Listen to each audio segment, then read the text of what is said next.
Welcome back to Spicy Anime Review. My name is Ryan Omega. You may have seen me on my podcast, Life Action Roleplay, a LARP podcast, which is available on iTunes and some other places. And otherwise, I'm associated with Maze Arcana, and I'm on the show Fury's Fate, which is on the Dungeons & Dragons Twitch channel. I also have done stuff with Bang Zoom Entertainment in the past, more things with Cypher Art Studios, the creator of Labyrinth of Jareth Masquerade Ball.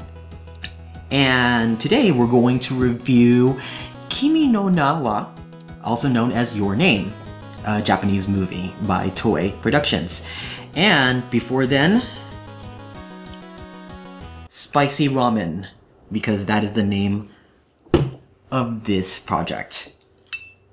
Now, I have not had ghost peppers before, so this is going to be interesting. Okay, it smells sweet, which is... Oh, it's a little scared. Okay, here we go. 3, 2, 1, go. Okay, first bite, not bad. Really wants to reach into the back of my throat and just make me cough, though. Okay, bite number 2, not bad. Definitely sweating. These noodles don't want to stay on these chopsticks. You know, these are actually pretty good. Still going, my lips are tingling a little bit. Wow, I could just... Okay, my lips are burning. Okay. A little more. Okay, eyes are watering. Nose is running. I feel like the more I'm talking, the more I'm making this worse. Okay. I feel like if we're more religious, there would be a come to Jesus moment.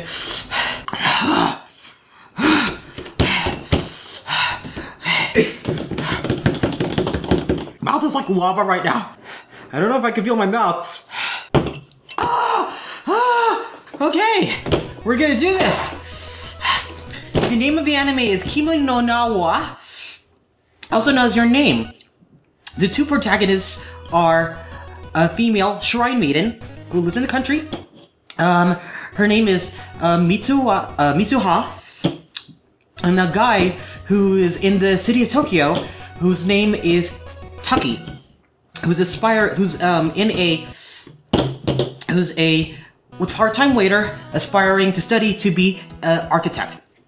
And the big thing is they both see a comet happen, and in the first 5 minutes they begin to switch bodies. You could tell because the guy's in the girl's body, because the first thing he does is grab her boobs because he doesn't realize that why he's in a female body, and then the girl is in the guy's body grabbing her junk because she's never had junk before. The interesting part is that they don't reveal to others that they've been in a switched body.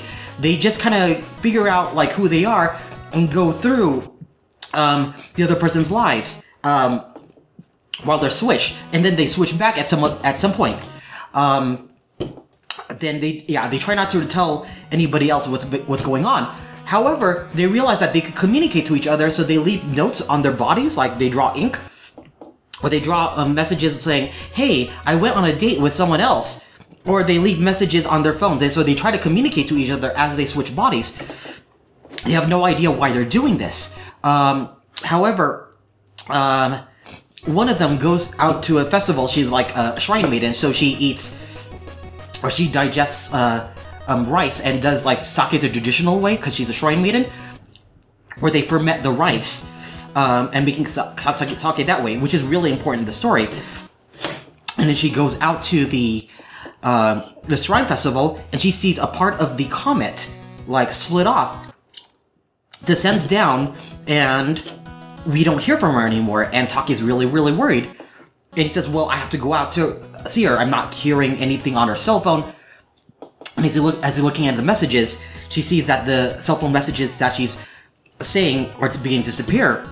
Has no idea what's going on, and likes and dislikes. First of all, this entire movie was amazing to watch. I would highly recommend it.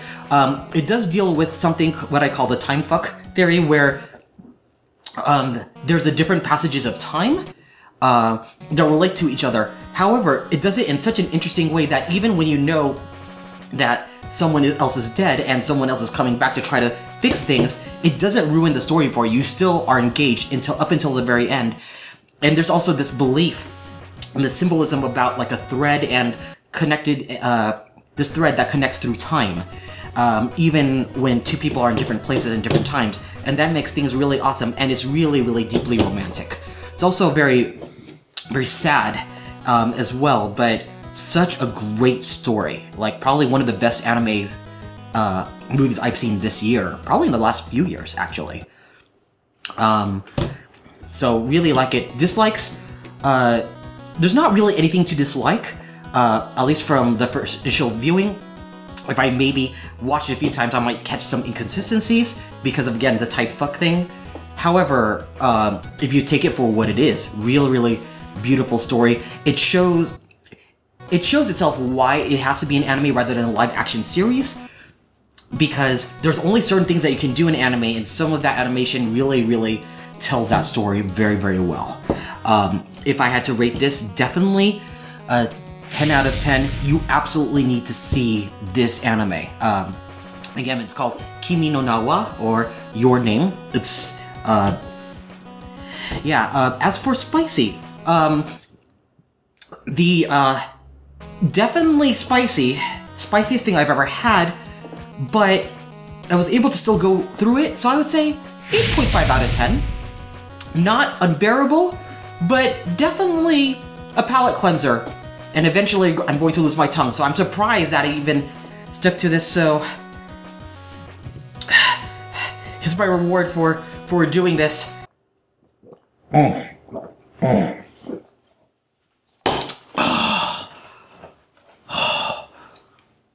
Whew.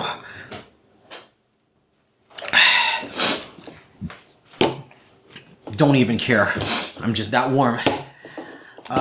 So, thank you for watching Spicy Anime Review. If you like what you see, like, subscribe, do all the wonderful things. There are also other Spicy Anime Reviews if you want to see how everybody else reacted to these things. And until next time, my name is Ryan. Omega.